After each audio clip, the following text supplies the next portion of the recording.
Allah subhanahu wa ta'ala ameleta mtihani ambao upo katika sura nzuri sana, mtihani uliokuja kwa sura ya neema.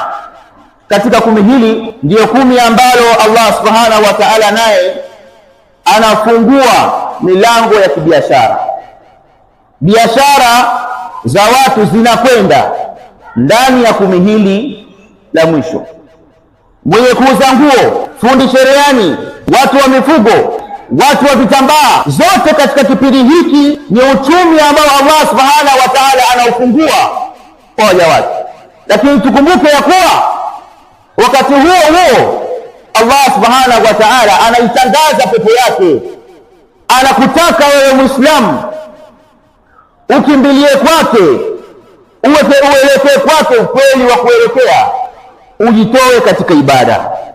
Ikiwa huu ni mtihani, wapi unasimama? Fahamu ya kuwa kile unachokifanya katika 10 haya hakitakii kukutoa katika mstari unaostahili, kwani hiyo ni fitna. Kama Allah subhanahu wa ta'ala anavyosema, innama amwalukum wa auladukum fitna wallahu indahu ajrun adhim. Hakika si vinginevyo, mali zenu na watoto wenu hizo ni fitna. Haya mambo yanaweza yakakutoa wewe katika mstari, kwa maana unatakiwa uwe na tahadhari kubwa.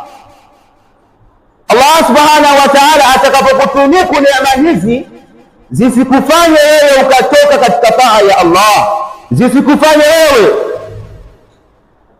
ukatoka katika mwongozo wa Bwana Mtume sallallahu alayhi wasallam, zisikufanye wewe ukakosa shauku ya kumrejea Allah subhanahu wa ta'ala kwa ibada mbalimbali.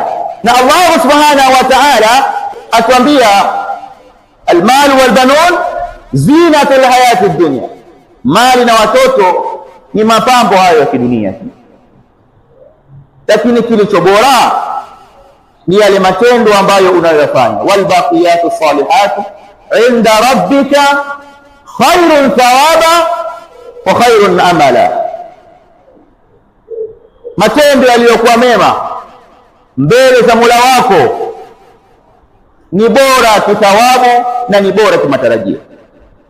Malipo ya Allah subhanahu wa ta'ala aliyoyaweka kwa waja wema ni bora kuliko dunia. Dunia ni kitu ambacho ni duni sana,